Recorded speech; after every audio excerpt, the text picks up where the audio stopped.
Good evening, Broncos country. How are y'all doing tonight? My name's Kevin, and welcome to another episode of the Bourbon Broncos No B.S. Postgame Podcast. And yes, even though the Broncos got demolished 41-10, we are going to break this down. Now, I am here by myself tonight. Unfortunately, my co-host was unable to join, but that's okay. You know how I'm going to get through this? By drinking some beautiful and delicious Breckenridge Distillery Championship blend whiskey. I got it right here. Guys, this stuff is to die for. And it gives you that boost. So when the Broncos may not be playing like champions, at least you can feel like one. And that's made up by me on the spot. So hopefully that'll work. Anyway. Hey guys, let's see, Gary, how y'all doing? We are here live. Let's hear some comments. Let's hear from you guys. What did you think about the game? And we'll just start this like we usually do. Jeremy here, how you doing, man? We're going to start this as we always do, and we're going to rewind because there's a lot to talk about in this game. There's a lot to break down, a lot of ugly, but some good stuff that we can talk about as well. But let's go back to the start of the game. Let's go back to when the Broncos were 5-3, and thanks, Gary. Just a few days ago, guys, Broncos were 5-3, and Broncos country was talking about the playoffs pretty loosely.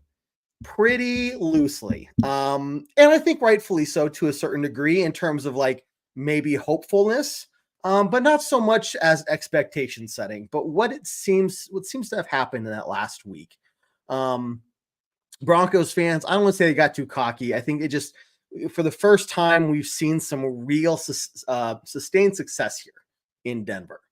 And those hopes very quickly got turned into expectations amongst a wide variety of people. And so when we lost in the fashion that we did, it was I can't believe we lost. The expectation was playoffs. We looked terrible against a playoff team. Yeah, we did, guys. And that's because the expectation is not playoff for the Broncos this year. It never was. And I think we can be happy with the success the team has had so far while staying true to what the original goal of the season was for me. So I want to hear from you guys. What do you think? Because for me, the main goal of this season has been answering the question, is Bo Nix the quarterback for us or not? Is he the guy that we're going to stick with moving forward and attempt to build a team around? Or do we need to make a drastic decision going into this next season saying, Dak Prescott's on the market, maybe we're desperate enough for him, because there were some of those conversations early on the season of, if Bo Nix isn't the guy, what are we going to do? Do we go back to the draft? Do we get Shedeur Sanders? And I mean, that's a long shot all on its own, but that's the question we're all trying to answer here, guys. And if the end result of all of this is a playoff berth, that's icing on the cake. But I think for a team who is going through their first year of a rebuild, the emphasis needs to be on defining the culture, setting that cultural expectation within the building, executing to that on a week-to-week and a day-to-day basis, building those habits, building those patterns so that as the team grows, as the team matures, as they become better, we don't have to worry about those basics falling apart. They're already ingrained in there. And that's what the first year of a rebuild for me is really more about, is getting those basics down, getting the culture down, figuring out what talent you have on the team, which is why you've seen moves like letting go of Tim Patrick for players like Franklin to get more playing time. Jeremy is asking a question. What's the rumor about DK on the deadline? The only things that I've heard is Baron Browning being traded away and us re-signing Cooper to a 4-year deal. Cooper, which is fantastic. I don't expect the Broncos to make any trades for a wide receiver. Again, and Jeremy, I think that goes to the question, not to say that you are one of these, like, oh my God, we need the playoffs type of people, but it seems to be among the people that were really kind of had their hearts set out on playoffs after this week. They're the ones wanting and really pushing for a trade. we're still in the recovery year, first recovery year basically of eating Russell Wilson's massive dead money hit against us, right? There's still going to be some more next year as well that we're going to have to deal with, but we'll have a lot more free space than we currently do. With that in mind, I would rather, again, after looking and seeing a whole season of what talent do we have, I want as many of those draft picks available to me as I possibly can have. This, if there's a player we could get for the right price, which is a very low draft pick, I'm not giving up my first. I'm not giving up a second or a third. The highest I'd really consider giving up is maybe a fourth. And what's the longevity of this? Are they going to be here for a year and then they turn into a free agent where maybe they'll be back and maybe they won't? And so now we gave a fourth rounder for that. If we went out and got the top wide receiver, top tight end for Bo Nix, let's just, and maybe we got another corner to just really bolster, the other side of the field from Pastor Tan, help Moss out, right? Like just get us over the edge. And we've traded our first, we've traded our second, we've traded our third, we've traded our fourth. Do you think 2 or 3 players being traded into the Broncos is really going to be the difference between barely making a playoff and a Super Bowl push? That's not where we're at, guys. That's not where I see where we're at. So there's no sense in selling the farm to try to sell out on the year that wasn't supposed to be a playoff year anyway. Again, if we make the playoffs, that's great. Let's get that experience for this team. But there's not what we saw on Sunday was a team in their prime of a Super Bowl push versus a team that's in the first year of a rebuild with a rookie quarterback. There's day and night difference. And that's okay. That doesn't mean we're off schedule. That doesn't mean we're way behind or we're the joke of the league. Look, the teams we've beaten, we still handily beaten them. And they're still NFL teams, right? But the fact of the matter is we have to play this smart. Otherwise, we're going to be in a hole very quickly, whether that's loss of draft picks or this or that. Like, I know we've waited a long time, but let's wait a little longer. Let's see. Yeah, Jeremy, this is where I'm at. Like, hey, next season, we get some more pieces. We have some more draft capital, or not draft capital, more cap space. We have a better idea of what talent is on the team. We can say for sure, yes, this is a team that can get into the playoffs and maybe win a game or two, make a push. That's definitely something this team can do. And we can talk about next year adding a piece or two at the trade deadline. It sucks that the trade deadline is so early this year. I would not be surprised if next year the trade deadline is pushed back a little bit. At least that's what I would like to see. But Bo Nix is definitely, I think, and where we can get to the conversation of this game is Bo Nix the guy? From what we saw Sunday, is Bo Nix the guy that we can continue to think about building a team around? We put up 10 points. Okay. So a lot of this is what was Bo and his part in all of this versus some coaching calls. Just out-powered, out-talented in general. The two teams already were. There's a lot to go through here, but I can tell you from what I saw on Sunday, guys, I had no problem with Bo Nix. Bo Nix here, 19 for 33, 233 yards, average 6.8.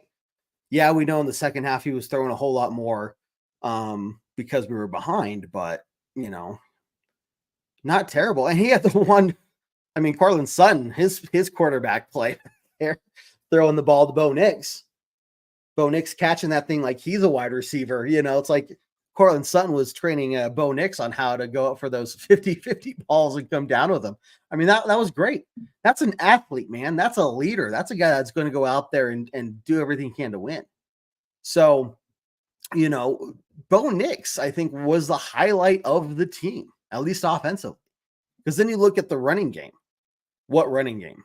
Javonte Williams, 12 carries, 42 yards, 3.5 yards per carry. Bo Nix was the next guy up, half the carries with 6 and 36 yards. So, I mean, how many of those were designed runs, but still some of them were. Audric Estime made a little bit of noise there at the end. I think the Ravens kind of just stopped tackling us there at the end, and Estime took advantage of that. But still, he pushed out some yardage there. But look, I think in general, the problem was more defensively. We just could not stop Lamar Jackson. We did a great job in the first half of stopping Derrick Henry. He only had 36 yards in the first half. Ended with 106. So 70 yards in the second half there. We were just gassed. We didn't come out of the locker room at halftime, guys. Part of the game plan was we had to make Lamar Jackson beat us through the air. He only threw the ball 19 times. He completed 16 of those and had 280 yards. I mean, these receivers, first off, he had all day in the pocket. The pass rush was not getting to Lamar Jackson. And then he had all day in the pocket to make an explosive play down the field. I mean, Zay Flowers ate us alive. 5 receptions on 127 yards. That's a 25.4 yards per reception average. You compare that to Courtland Sutton, who had 122 yards, 5 yards less than Flowers, but he had 7 receptions and was only averaging 17.4 yards per reception. So Zay Flowers ate us alive. We had no answer for him in any way, shape, or form.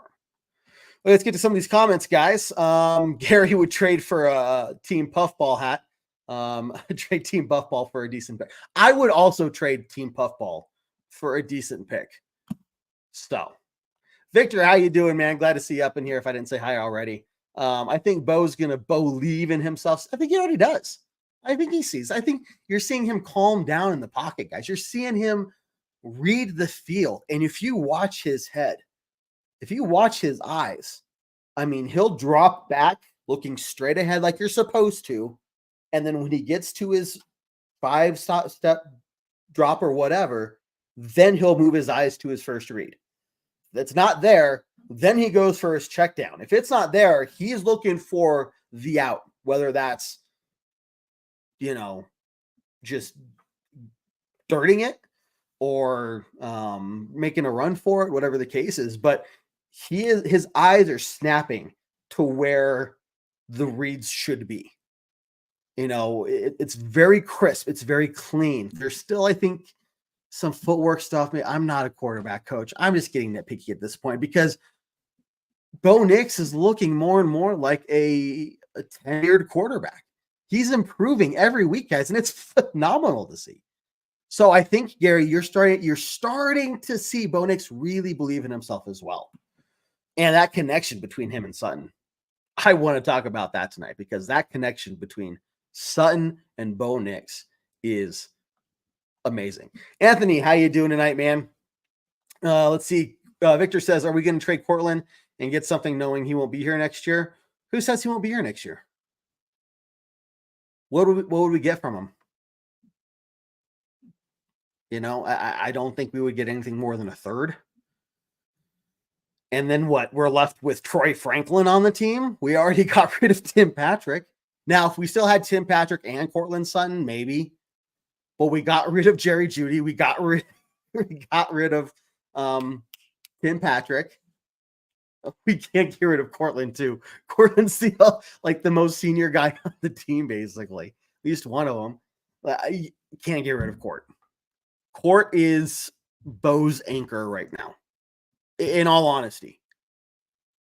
And this leads into what I was talking about just a second ago. The connection you're seeing between Bo and Court, I don't know if Court is making Bo look like a better quarterback or if Bo is making Court look like a better receiver or if they're both.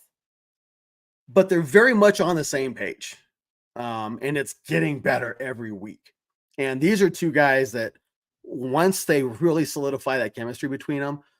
No, so Victor, I do not want to trade Court because this is something on the offense that we can point to and say, Bo is really making some strides here, and he's forming a strong connection with this wide receiver.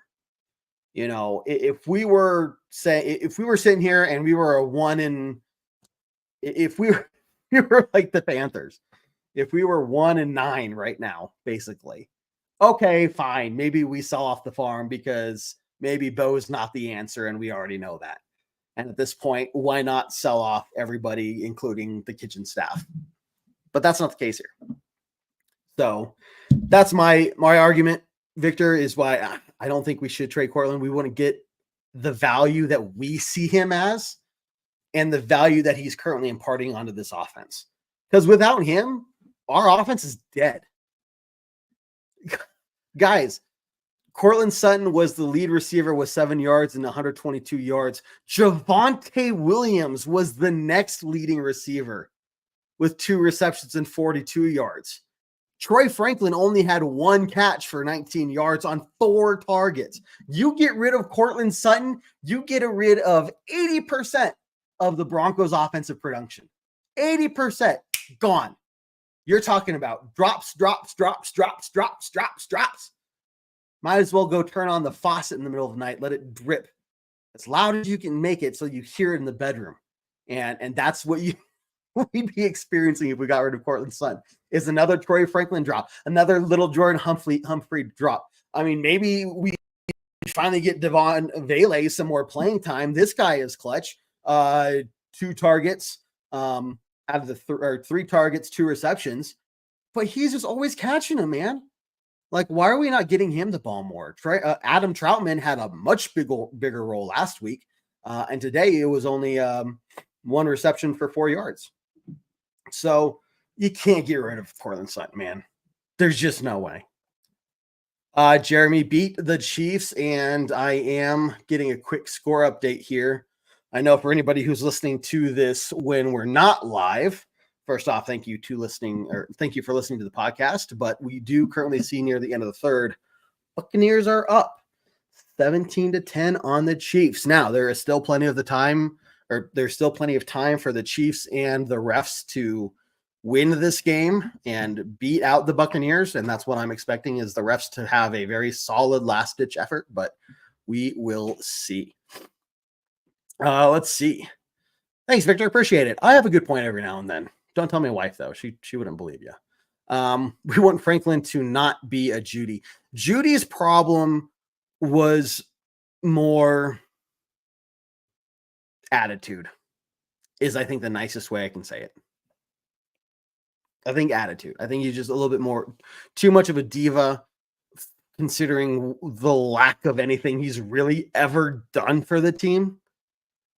He was, I think, more of I don't want to say a cancer in the locker room. I think he was just more of a distraction. I don't think he was really providing much of anything positive for the Broncos. And wish him the best luck out in Cleveland. But yeah, so we definitely want Franklin to not be a Judy. I think Franklin has the potential.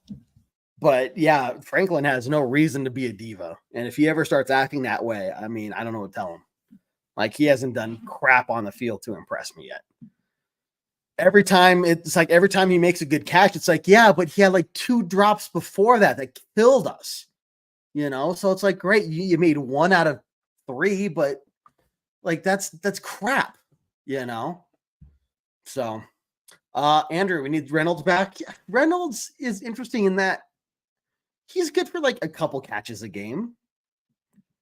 Yeah, I mean, yeah, he had that 1 touchdown. It was a great touchdown. That's what injured himself, which caused him to not go on the trip to the New Orleans, which is why he went to the strip club, which is then how he got shot. But that touchdown, we all know what we're talking about here.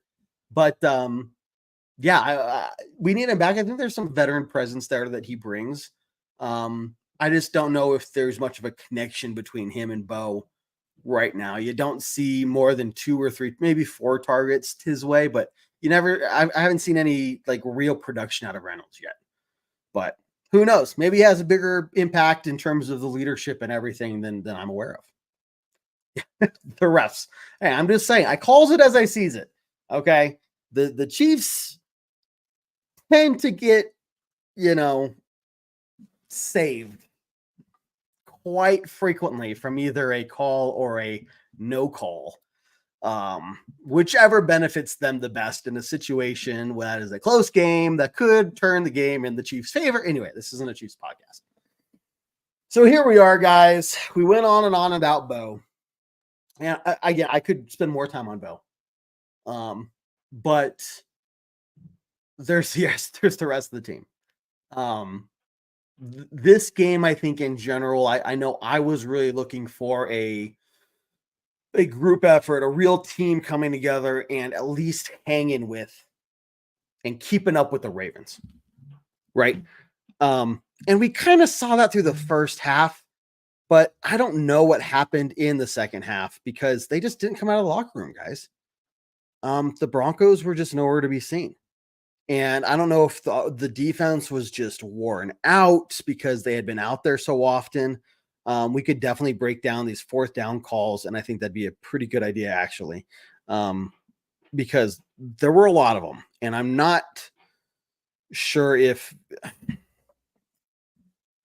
I've heard the arguments on both sides for the aggressiveness of all those fourth down calls. To me, I think it just screams desperation when you're going for it fourth down. Now, let me go back to the box score because, I know I think on the first fourth down attempt, I think we were in midfield. So we were in midfield. So, okay, makes sense. However, that play call was horrendous. It was a yard to go. You're one of the 3 teams in the league that carries a fullback on your roster, and you can't push that thing up the middle.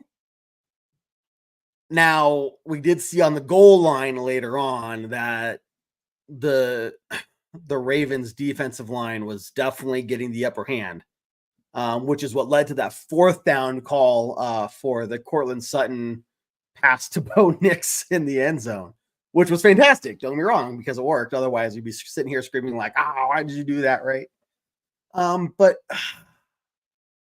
it's almost like with a team like Baltimore, could you have benefited more by trying to pin them back in their end zone? Because the Broncos have had a lot of success on their special teams this year, pinning teams back within their 5-yard line, at their 2 or 1 yard line. And then we've gotten multiple safeties, right?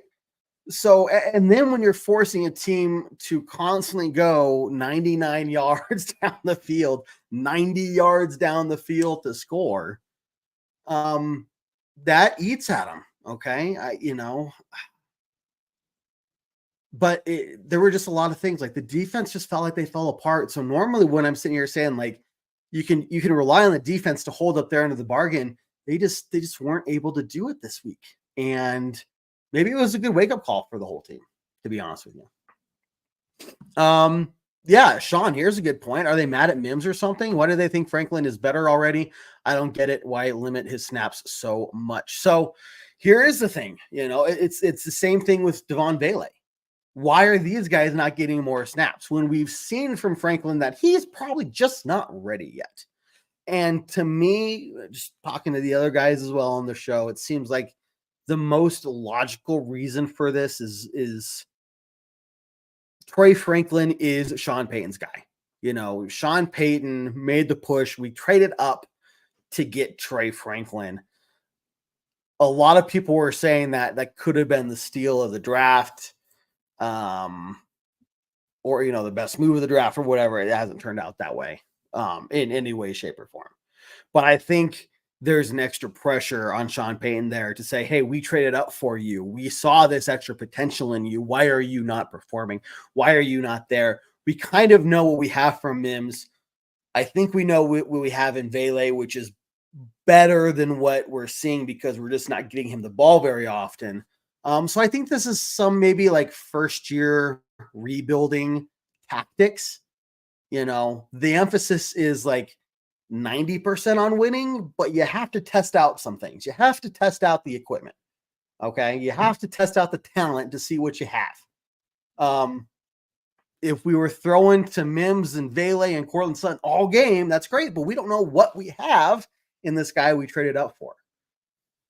Do I agree with that? Not really, because we've seen 9 games now. Am I doing my math right? 10 games now? 9 games now? Yeah. 9 games of Troy Franklin is just not ready. He is not up to par yet. And that's okay. Maybe he needs another year or two to really develop. Send him back down to the practice squad. Have him get back to the freaking basics and work his way up and say, just because we traded up for you is no longer a reason for us to show you favor. We've given you these chances. We went out of our way for you on multiple occasions, and you have literally dropped the ball on us multiple times. Now the question is, how many negative occurrences, is that going to happen before they finally pull that trigger and say, dude, you're done. Go back to practice squad. We'll reevaluate you later. I'm not saying that I'm done with Franklin. The potential is there, but everybody just learns at a different speed. And he is not at the NFL level yet.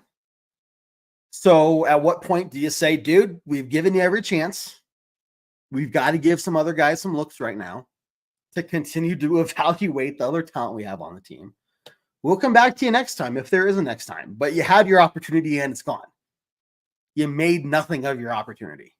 Again, every time I see Franklin make a catch, it's preceded by 2 or 3 terrible plays. And you're like, I don't care that he made that one good catch when there were 2 others that he very easily, any other wide receiver in the league would have made. And it literally just went through his hands, right? So here we go. 4th down calls were of the attitude, or 4th down calls were of the attitude we're not as good as the team. Autocorrect maybe. 4th down calls were attitude. We're not as good as them. We are not as good as them. Yes. So again, when you're calling those 4th down calls, maybe it's some desperation because you are so outgunned and you're so outmatched, and you're like, we need to get every single point we can possibly get. But then you find yourself in a situation where if you don't convert on those 3rd downs or those 4th downs, now you're in a world of hurt. Sean, Vele needs to start over Humphrey as well. Totally agreed. Again, Humphrey for me, or Little Jordan, I think can maybe shift to the bottom of the pile, just above Franklin, to be honest with you. Humphrey had it was the tipped ball interception on the second play of the game for the Broncos this game. So, well, I am not a fan of players getting hurt, but if Mahomes were to not play next week against the Broncos, I would not be upset by that. So we'll see. Yeah, Andrew, missing Tim Patrick, but I am very happy for him out in Detroit. I'm sure he is having a killer time in Detroit with that team. And I hope that they win the Super Bowl this year for Tim Patrick. Hey, guys, getting close to the end of the show. Don't forget, Breckenridge Distillery, Broncos blend, championship blend. The stuff is great, guys. Man, they really know how to make you feel better. I'm just sitting here talking about this game. I keep looking at the score, 41-10, and I'm like, but life ain't that bad. Let's go Broncos. Let's see. Tomorrow night, we do have our show, 7 p.m. Mountain Time. Bourbon, Broncos, and NO B.S. will be live. Covering, or sorry, no. Availability-wise, change of plans. And Gary, I should have told you. Didn't get to tell you yet. You're finding out live. Well, we are doing our show on Wednesday night this week because of availability.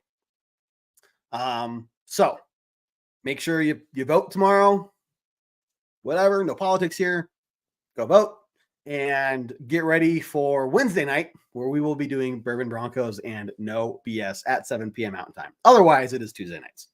So otherwise, this podcast, if you missed part of it, you can go back and listen to it later, or it'll be put up on iTunes, Spotify, Google Play, Stitcher, SoundCloud, Podchaser, wherever you listen to your podcast, we are there. The pregame podcast will be on later this week, as well as we get ready to face the Kansas City Chiefs, who are playing as I am recording this right now. Will be interesting to see what happens with this Patrick Mahomes injury. Game day, guys, 1 hour before kickoff, we have the live tailgate show where we're breaking down the most recent Broncos news as we get ready for the game, to include the inactives list and the other injury updates, and break down those key matchups and get some score predictions out. And then halftime as well, the live halftime hash show. So make sure you check us out as soon as halftime starts. Grab that drink, grab some food, pull up Facebook, pull up YouTube, whatever, and let's talk Broncos. Okay. Yeah, let's go get a new bottle. Let's do it. We will definitely see you Wednesday, man. Let's see. Yeah, I know. We try to be so consistent here. And so I apologize, Sean, for the inconsistency that we are providing you this week. We will make sure that we return it to Tuesday next week, but just check us out on Wednesday the 6th at 7 p.m. Mountain Time for this week's Bourbon Broncos and No B.S. I will continue to stroke my beard as I hear thoughtful inputs from other people, including comments from yourselves. So hope to see you all there, guys. Look, let's wrap this up a little bit here, guys. Broncos lost 41-10. In no way, shape, or form was this the game outcome that we wanted. I think for a fringe outside group, there was a pretty hardcore determination amongst them that the Broncos were going to absolutely demolish the Ravens because we were going to go on to win the Super Bowl this year, and it's going to be phenomenal, and we're just going to be a perfect team for the rest of the season. I think there was the majority of us that said, man, playoffs would be great, but this is the Ravens. Okay, they just lost to the Browns, and this is not looking good for us right now. And that's exactly what happened. To the more extreme point of we didn't even hang with them. We just got beat out of the water. Straight up clobbered. Old-fashioned clobber, not as bad as the Miami game last year, but look, we do see what happened. How it happened after we lost that game to Miami last year. That was embarrassing, right? That was terrible. But shortly after, we went on a 5-game win streak. We turned things around. We've seen that this coaching staff and this team can get some positivity out of a terrible defeat like this. So maybe they come back to Denver and they say, "Wow, that was bad, guys," and we're going to get demolished again if we play the same way against the Chiefs, because that's what they're facing. If they play the same way against the Chiefs as they did the Ravens, it will be another 41-10 outcome. The refs won't even have to get involved. The refs will put away their flags at halftime because they don't need to help out their buddies anymore. Okay. So they have a lot of work to do, and they know it. So this could turn around into us going into Kansas City for the first time in God knows how many years and beating them in Kansas City, which would be 2 losses in a row against the Broncos, and they would be so unhappy. So there's a lot of positive things to look forward to about this team, guys. Bo Nix is the guy, if you ask me. At least, the very least, I am not down on Bo Nix. I am not necessarily down or done with Troy Franklin. I am definitely ready to say he needs time away from the football field, game day field. He needs to be with the practice squad. He needs to be with, getting some more specialized coaching and all that stuff. Defense has its answers. They just need to really analyze what went wrong this last week, why their pass rush wasn't getting through, why they were leaving people open, because the Ravens have now provided the rest of the NFL the perfect gameplay or game tape on how to beat the Broncos defense. And so if you're Vance Joseph and you're the Broncos defense, you got to say, okay, this is what teams are going to try on us. And it worked very well. So we have to figure out how to stop all of this. So things they can do, but it's going to be interesting to see how they do it. Either way, guys, look, Broncos are still above 500. I haven't even said that once this whole episode. we're going into week 10 and the Broncos are still above 500. Worst case, we're 500 at week 10 with 7 games remaining. And if you can win, 4 of those 7, which are it's a very doable schedule, not easy, doable schedule. You're at the very worst, you're talking about a winning season, which the Broncos haven't had since the Trevor Siemian year. The Trevor Siemian year experience, whatever that was. And we're due for that. So that alone, look, if we can leave this season with a winning record, and knowing that we have our quarterback, that's a pretty damn successful year 1 rebuild. So here we are past halfway through the season, guys. Broncos on a down week in terms of how they are feeling right now, but it is on to Kansas City as we are going to be waiting to hear what happens with Mahomes and any potential injury from there, and see if maybe we could be the Chiefs' first loss of the season. That would be fantastic as well. Hey guys, as always, like I said, check out all our other content. Check out Breckenridge Distillery. Even if you don't like whiskey, check out their vodka as well. Great stuff there. We'll see you on Wednesday, guys. Thank you for tuning in. And as always, I have nothing left to say other than end it, as I always do on a very strong Go Broncos. Take care, guys. Do what I like, yeah, do what I like, yeah, do what I like. Sipping goose, if it's right, and I go with the flow, yeah, I go with the flow, yeah, I go with the flow, cause I know I'm the show. In the zone, here I go, in the zone, here I go, in the zone, here I go, yeah, they know I'm a pro.